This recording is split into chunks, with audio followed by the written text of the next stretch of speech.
first question that I have is, how can I sharpen my psychometry or energy sensing ability?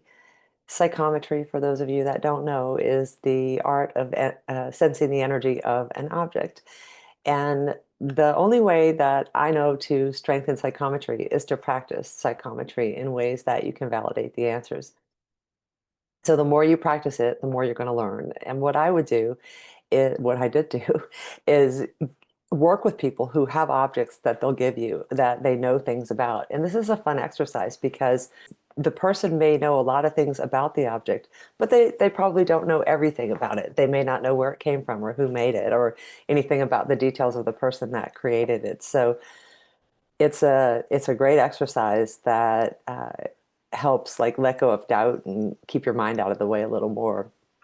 So practicing as much as possible, ask people for objects of living people, objects of dead people, objects of animals, because you don't want your mind to kind of get in a rut. Like one of the things that when I teach psychometry, I have one little pendant that has cat ashes in it. And nobody knows what's in there. And so many people, the way that it looks, it influences what they think it is. And very rarely does someone pick up on cat because their mind will get in the way. So it's good to practice on things like things that will give you answers that you're not expecting. So practice with as many things as you can, and then you want to write it down. It's better if you can, I think in the beginning especially, to just get a piece of paper and write down all of your impressions and holding it, try it in both hands.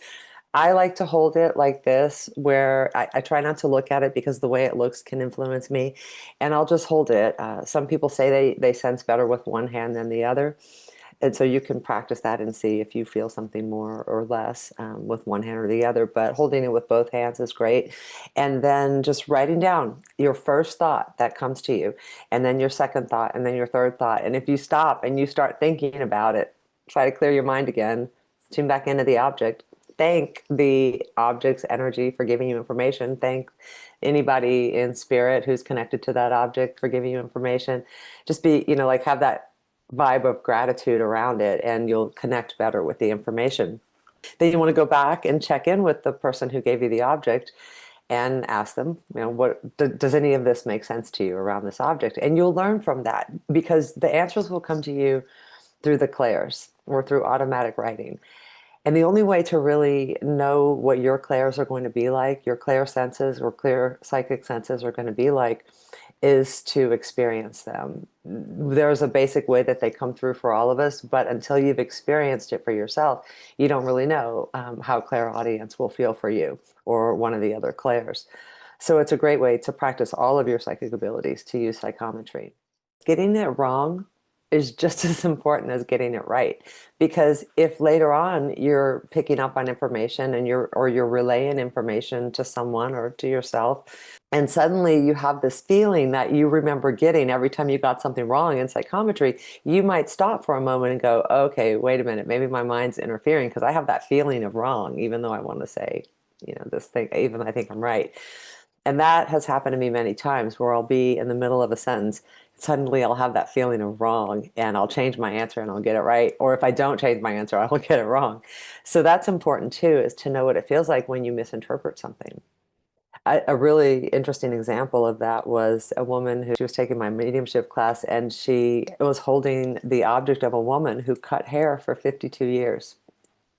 And all she could think of was a sickle, which is a cutting device for gardening. And she thought she got it wrong, but really, I think that the very first thing she picked up on, this woman who cut hair like most of her life, she picked up on a cutting device. And so you learn, okay, wait a minute, maybe it's not always going to be specific. Maybe I have to work a little bit at figuring out, what kind of cutting device this would be. But in any case, you learn those things. The other tip about it I can give you is in terms of practicing, the more emotionally charged an object is, tends to have give you an easier read. So if something, like a wedding ring that had a lot of emotion and years of connection attached to it, that might be something easier to read than a t-shirt somebody bought for somebody 3 months ago. So if there's more emotion attached to it, and the longer someone had it, and the more things they felt about it, probably it'll be an easier object to read, and that would be a better one, most likely to start with if you can. Well, you can't always control it. Relaxing your mind, the relaxing your mind and not censoring what's coming to you. Almost every single time I see somebody practice psychometry, they go longer than I know they can go without a thought before they say anything to me. The way I do it in my classes, I say, tell me everything you pick up on when you hold this, and I'll just write it all down, and then I'll give you the information afterwards. And almost every time they go for 30 seconds, 15, 30 seconds. And I'm like, how long can you go without a thought? Because you're probably getting information from spirit, but you're censoring it. You're doubting yourself. And that fear comes up of, oh gosh, what if I'm wrong? Or, I mean, none of us really want to be wrong, right? And so you have to let that go though, because you're going to learn from being wrong, and you're going to learn that you're not always wrong. You just think you are. Not censoring it, being willing to say everything that comes to you. Inevitably someone will say at the end when I'm going over the answers with them, they'll say, oh my God, I thought that. And I didn't say it. I thought that I just made that up. So avoid that because so much of what we receive from spirit, it's just so subtle. It comes as our own thoughts. All of those clair senses, they mostly come as our own thoughts in most cases. So trust it and work with it, and don't beat yourself up. Don't judge yourself when you do get it wrong. Everyone does get it wrong. We're here in this physical with this very compressed soul and difficult ability or inability to sense all of the energies that we know are out there. So just trust and keep working with it. It gets easier and easier, and you'll get more and more adept at doing it. But that brings me to the next thing is not all days are the same as other days. Like some days you feel better than other days. Some days your mind is more quiet than other days. Some days you've been meditating for more than, it just depends on how connected you've been. If you've just been in a stressful situation, and all you're doing is worrying, then you're probably not going to be very accurate at any kind of psychic ability, because you have to be able to quiet that and to raise your vibration in order to make the connection to the psychic information. So relaxing the mind, um, letting go of preconceived notions about things is really important. Again, don't let your mind influence you based on what that object looks like. I have some objects that I use purposely just to teach that lesson to people, like that one with the cat. Everyone thinks it belonged to an old lady for some reason, but it's cat. And so just how it looks. So let's see if there's anything else. Oh, don't have too many things in front of you at once, or you'll get confused. You'll pick up on too many things at one time. That just happened to someone in a class that I was teaching, and she had probably six different objects in front of her, and her mind just kept going, and she couldn't tune in. And I pulled them away from her, and then she only had that one she was trying to read, and it got more clear. So hold one thing at a time, and then somehow, whether it's like with intention or shaking it off or water, clear yourself in between each thing so that you're not crossing signals between different objects. It's one of the best ways to start practicing your psychic abilities, or to continue practicing your psychic abilities. And it's fun, and it's important for it to be fun, because that vibration of fun is what's going to make you more accurate when you feel good and when you feel happy about it. There's no reason, because we're consciousness projected into a virtual reality, that I couldn't just hold an object up and a person could look at it and say what they feel or think about it. I think that it's really not even necessary to hold the object, is the point I'm trying to make. I think just even knowing what the object is should allow you to tune into it, much like remote viewing. So the people who are doing remote viewing, they receive a target, and that target is usually just, say they're going to remote view a location.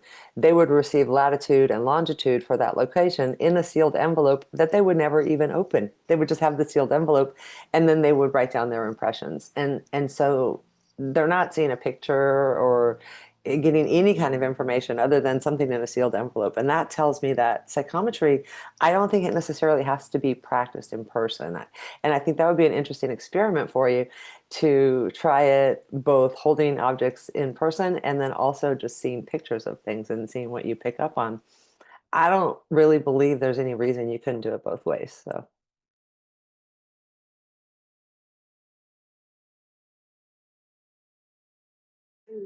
yeah, that can be a difficult thing. But Oh, right. water works really, really well. I'll tell you a story about that was I had a ring with my dad's ashes in it. And every time I put that ring on, my hand would start to hurt. And so I thought, I don't know if I'm making this up. So I had my husband put it in one hand or the other, put his hands behind his back and do that, and then put his hands out. And I would touch his hands and I would see which one of his hands made me hurt. And 10 times out of 10, I knew which hand that ring was in because I felt it. And so what I did was I took it to a river and I tied a fishing line on it so I wouldn't lose it. And I unscrewed the thing so the ashes would come out. And I just let it go out into the river and I let the water just wash everything over it. And I never had pain from it again. And so water seems to be a really good way. Reiki, infusing it with Reiki, the universal life force energy, is another way that you can clear it. You could call on the higher selves of any and all spirits that have lingering energy attached to it, and with gratitude command that they retrieve those energies. There's a few different ways that you could do it, but I love to clear things with water, including my own body. True. Some people also like they like to bury certain things like crystals in the earth to like re-establish that connection. And so if it's like a wedding ring and it's metal and it's stone, I would think that burying it would be helpful too, because then it recalibrates to its natural state while it's within the earth. So those are some ideas for you. The next question I have is, what are the best grounding techniques? Scientifically speaking, being grounded to mean that we are connected with the earth, with the negatively charged particles or electrons that are coming out of the surface of the earth. They go into our bodies and they scavenge free radicals. They're an antioxidant, and so truly, I think the proper definition you would say of grounding would be to be always connected, or as much as possible connected in with the earth's energies. And the best way to do that is to put your bare feet on the ground. Dirt, sand, grass, concrete, if it's not painted, and bricks, if they're not painted, all of those things will conduct those electrons through it. And you put your bare feet on it for 30 minutes a day. There's a lot of scientific evidence that show that it decreases inflammation, and it also just brings you back into a state of feeling centered in your body and not so scattered. It brings you into that grounded feeling state. You could probably do 15 minutes here and 15 minutes there. I think it's a cumulative effect when you do it. You could also, some people buy a mat or a sheet that plugs into the grounded portion of their electrical outlet. I used to do that and I stopped because I learned that those circuits that are the ground circuits that you would plug that into, even if you have a tester and you're truly grounded, those electrons are traveling through the field of a lot of other energies in your electrical system of your home or wherever you are. And I think they get corrupted. And that you're not truly, it's not, I don't think it's a substitute for putting your bare feet outside. In the beginning, I would say try to do it more. If you're feeling really ungrounded, go outside as much as possible. Go in nature, get away from Wi-Fi, get away from Bluetooth, get away from your cell phone, and reestablish your connection with Earth, with the Schumann resonance, and it goes a long way, not just with feeling grounded, but with just connecting you and increasing your psychic abilities and improving your health. I'm not saying don't use a grounding pad or grounding sheets. I'm just saying you use it with caution and do some research before you just decide that that's going to be your substitute for getting grounded, because I don't think it's a good substitute.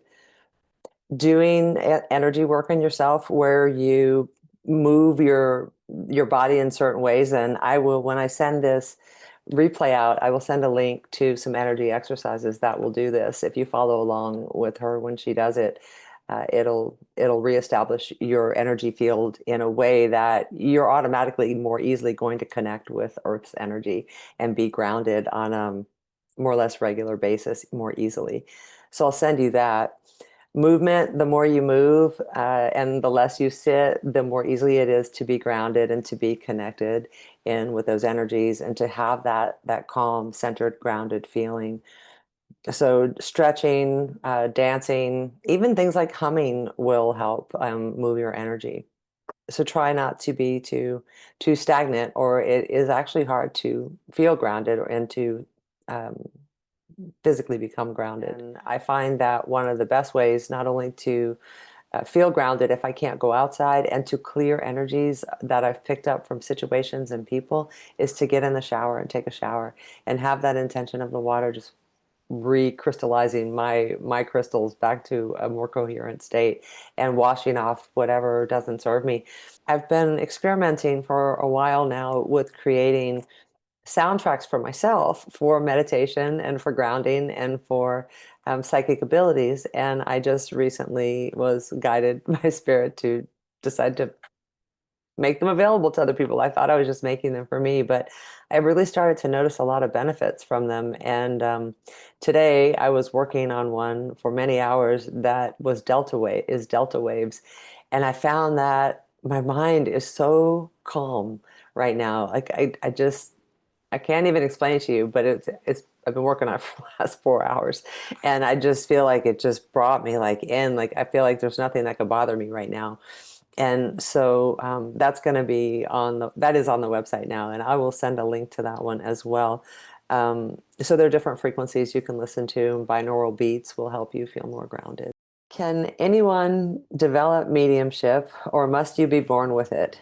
And then there was another question that is so similar, I'm going to answer it at the same time, which is, can anyone develop light language, or must you be born with it?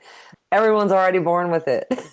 Everyone has psychic abilities, mediumship, and the ability for light language built into them. Not everyone will believe that, and not everyone will be interested in using it, or focus on it enough to make it obvious.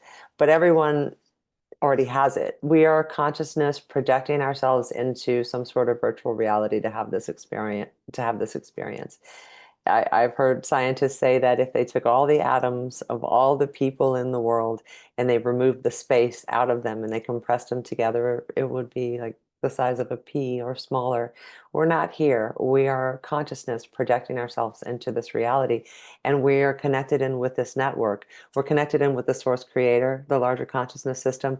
We're connected in with every other person and every animal and the earth and the stars and everything else. We're all connected in this network, and the languages exist in the network, and um, the ability to pick up on other places like remote viewing and picking up like things with psychometry, all of that, that's information available to everyone. And it um, it only requires a willingness to believe in it, have faith in it, and to practice it, and to just to stay focused on it. Really, if anyone practiced psychic abilities and could get their mind in a place of higher vibration, then I think that they would be able to use their psychic abilities. It really does take practice. And we all have these raw abilities like clairsentience and claircognizance. Clairsentience is clear feeling, and claircognizance is clear knowing. And that's how spirit communicates through mediumship, is through the clairs. And so we all feel things. We all just know things sometimes. And so that's a basic way that mediumship works, is through those clear senses: clear audience, clear hearing, clairvoyance, clear seeing. Mostly that comes as your own thoughts, and that the spirit can communicate with us that way. They can put energy into the system, tap into our brain in such a way that we can make a word, that it reminds me of how when a neurosurgeon needs to do brain surgery, but they need to know where they are in the brain. So they'll have the person awake, and they can put a probe in there. They can make a person smell things, taste things, feel things.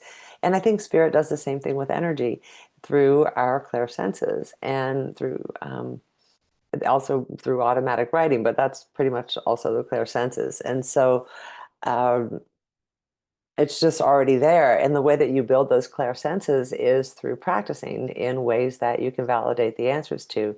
And that's really the only way that it's going to build for you. You may notice that you have raw abilities that sometimes they're consistently good and sometimes they're all over the place. But the more you practice them, the more consistently good they become. And then the more you raise your vibration in difficult situations and find like a way to have a higher perspective even around difficult things. You're allowed to feel bad and you're allowed to be sad and to get angry, but I think all of those difficult situations are meant to move us into a new place and to teach us something. And so if we can keep moving forward in that way, then that mediumship becomes more obvious to us. Like our if you haven't seen the emotional frequency chart, look that up and look at those emotions that are down at the bottom. You don't want to be there. Spirit, you can think of it's like way up here. And so you need to be in love and gratitude to be closer to spirit. They say the spirit has to lower to get to us and we have to raise to get to them. And so if you're down here in doubt, or fear or anger or shame, that's a lot, that's far away. And so you may not notice your mediumship abilities as well. So start noticing those times where you felt something and it turned out to be true, or you just felt like you knew something and it turned out to be true, or you just had a crazy thought and you're like, why would I think that? Um, those are often those moments when spirit is speaking to us. And sometimes that mediumship is us, our higher self, giving us information. Sometimes it's source, sometimes it's a different kind of guide. So start keeping track of it. Keep a journal of all those experiences because you won't always remember them. But then when you have a whole list of them, of situations where you were right about what you were feeling or thinking or seeing or hearing, then you read all that. It's very empowering. And then when you get empowered, that raises your vibration even more and it makes you even more psychic.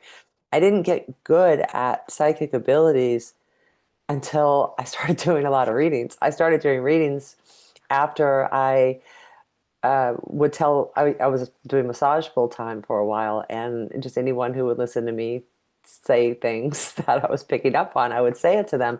And I realized over time that that helped me get good at it. And so when I first started, I just tried to do as many as I could. I put a sale on so that I could do more. And that first month that I started doing them, I did a lot of them. And after that first month, I realized, oh my gosh, everything's so much easier all of a sudden. And that just came from consistent practice several days a week.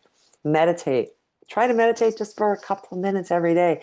Just even 5 minutes. Turn your phone on airplane mode, set an alarm if you need to, and just make a commitment to yourself. I'm just going to sit here quietly with my eyes closed and breathe for 5 minutes. Right there, that'll start to change your brain waves in such a way that you'll become more psychic. Focused human attention and gratitude literally scientifically make us more psychic. It changes our brain waves, and this has been measured like with kids who are riding bikes and reading books with blindfolds on.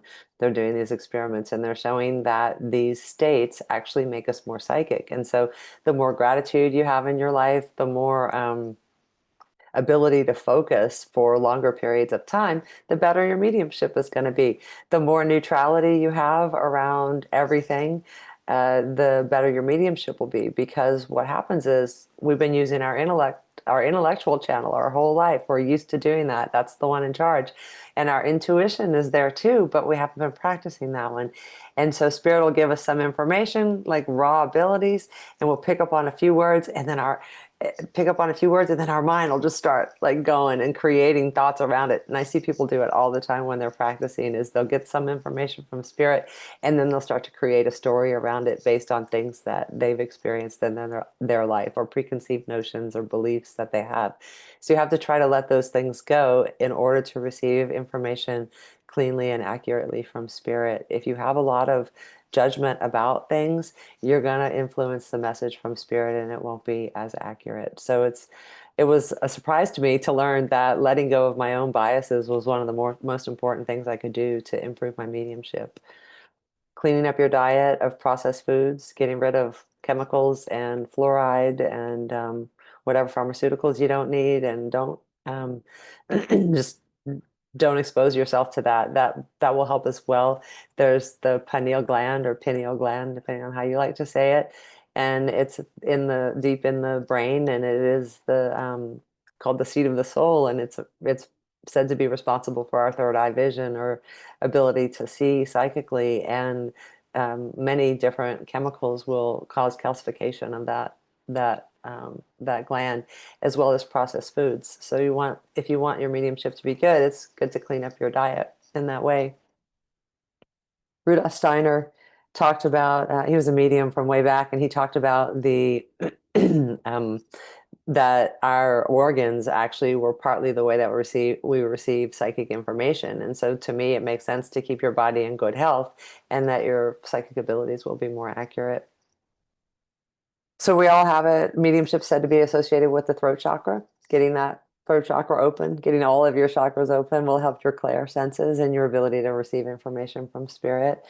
And then if you want to know more about developing mediumship, I am teaching a mediumship class. I teach it about 4 times a year, and the next one is starting on the 22nd of this month, and it was full, but I decided to open up 2 more spaces. So if anyone who's listening to this wants to sign up for that, I will also put a link to that in the replay email. And the next one after that will probably be January or February. Okay. And if you can't make it live to the mediumship class and you want to do it, I always send the replay out afterwards.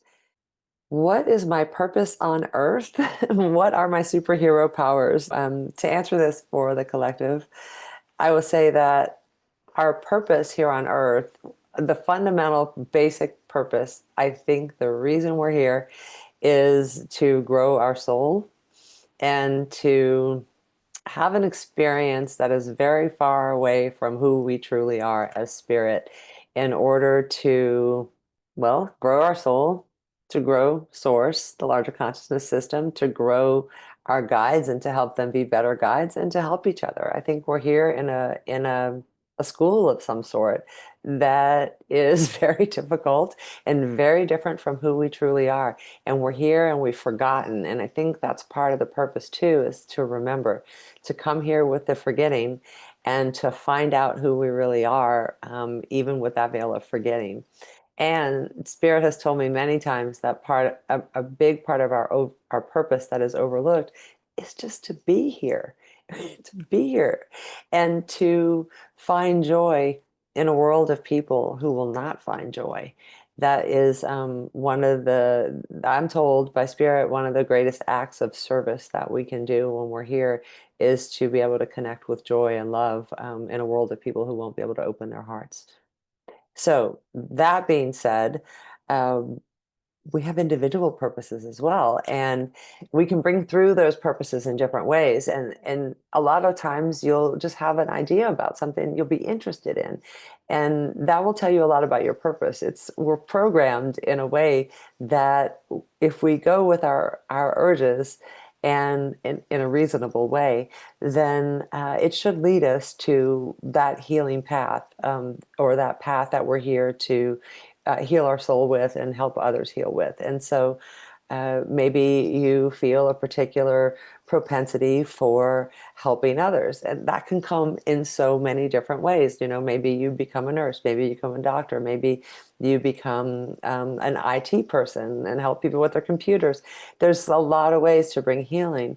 I remember meeting a lawyer one time who was taking a Reiki class because everyone who came to see her was stressed out, and she just wanted to send them good energy so that the whole experience would go better. So, I mean, healers can come in a lot of different ways. And the way that you find your purpose is to start exploring the things that you're interested in. And when it is aligned for you, it generally will start to work out. That doesn't mean that it's going to fall on your lap and that you don't have to do any work. I worked my ass off to get where I am now, but it aligned in a way that doors kept opening, and I would go through them when they opened. And so I say, let spirit drive to some degree. Follow what lights you up naturally, what makes you feel interested, and then move away from the things that make you feel like you can't stand them anymore. The reason I stopped my traditional nursing job was that I could not stand it anymore. And I could not stand it another day. Like I suddenly just had this overwhelming urge. I had to stop that job. And I remain a registered nurse, but I do it differently now. I'm a health coach. And but the point is the hospital setting, the Western medicine setting that I was working in, it suddenly became I couldn't even imagine going one more day. And so when that feeling happens, that's a sign that you're not aligned. You're not quite on the path you need to be on. You need to try to find a different path. And I didn't know what I was going to do. I was just like, I cannot do this anymore. And so I remember like having that feeling and just suddenly having this epiphany around what I could do next. And in my mind, it didn't make any sense that I could do the next thing, but I looked into it and it worked out. And so that door opened. So I went through that door and then another door opened. And so that's just it, it's you could kind of think of it like an escape room. Um, where you have to go through one step at a time to find your destination. It's very much like that. And when we trust and, like I said, kind of let spirit drive a little more, don't try to control it as much, then it tends to work out better. I can give you an example of that. Back when I was doing massage full time and starting to do some energy work, I had an opportunity to move my office within the same building to a much better office. And it was more money. And when the landlord asked me about it, my immediate reaction, without thinking, I reacted out of fear. I said, no, I can't afford it. And I just let it go. And I was meditating a couple of days later, and I had an uncontrollable urge to take that office, even though it went against everything I thought I should do. So I took it because it was such a strong feeling. And that moving to that office actually changed my life in a massive way. And it was probably one of the best business decisions I ever made. But my conscious mind didn't want to do it. And so following those urges can really lead to finding your purpose and being more aligned with your purpose. And we may not always see, in fact, we usually don't see how to get to what our purpose is from that moment of saying, what is my purpose? Um, it takes some time. So, what makes you feel good? What makes you feel bad? What brings you joy? What brings you laughter? What makes you at the end of the day feel like you've accomplished something? What makes you, if you can imagine yourself at the end of this human life, what makes you feel like you've accomplished something and left something behind here? Strive for that. Find some way to bring that through because you don't want to get to the end of your life and be wondering, did I really do what I was here to do? You want to be asking that question now. So I'm glad you are. Um, and then one of my superhero powers, I'll tell you, I'll repeat that we all have all of those superhero powers. We all have all of the clair senses. We all have mediumship, and we all have the ability, whether you believe me or not, for telekinesis and remote viewing. And it's really a matter of focus, faith, belief/faith, and practicing and building your power.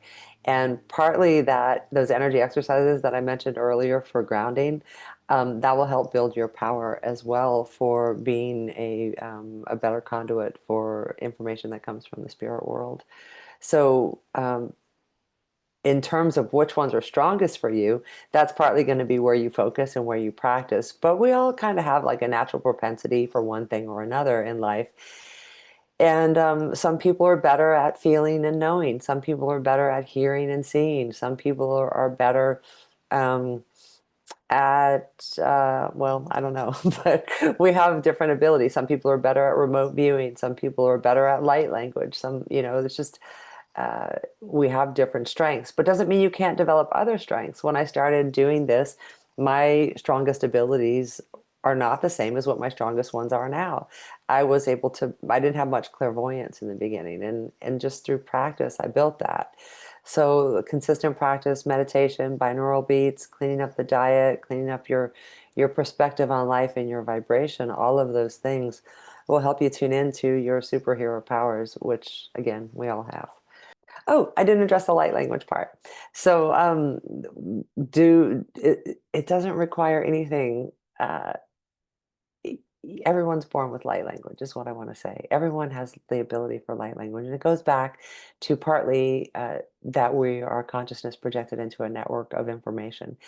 And if you haven't heard me say it before, our DNA, a sugar cube size of our DNA, can store over 215,000 terabytes of information in computer code. And we can learn any language pretty easily. Most people can learn language, or things like Rosetta Stone wouldn't be so popular. You can literally buy a program and listen to it and learn another language. You can decide to live anywhere on the planet that you want to. I mean, if you have the means to move and be able to learn those languages. And so, one, I think our DNA is a storage device, and that's been shown. And two, our consciousness, our soul, and our guides and source all know that certain words make certain vibrations, and that we can be stimulated to speak certain words in light language in much the same way that with mediumship we can channel information from spirit in our native language. And so light language is real words from real languages that are often recognizable. Sometimes those languages, I believe, are probably, when they're not recognizable, they're either ancient, too ancient to recognize, we don't know how to spell them, or they're galactic. We've lived a lot of different lifetimes in a lot of different places, and some of those were not here. And I think that we carry those genetic memories of other languages. And also, we're connected to other networks of interdimensional beings that can communicate through, when we connect with their network, we can bring through their languages as well. So light language is vibrational language that changes our electromagnetic frequency in whatever way we're using it for, or whatever way we need. It can relieve us of stress. It can help us manifest. It can calm our mind. And it can give us information on a level that bypasses our conscious mind and reaches our subconscious and helps us move forward in ways where we just get ideas and urges to do something. So, light language, I think, is one of the most basic, fundamental spiritual abilities slash tools that we all came here with to be recalibrated in whatever way we need it. And I think it's also a manifestation tool that we have. And some people will start to use it more easily than other people. Some people, like I woke up just speaking it one morning, and I do believe that had something to do with my mother speaking it, which I only heard her do once, but it did something to me. And a few years later, after my parents died, I started having a spiritual awakening, and one morning I started speaking it.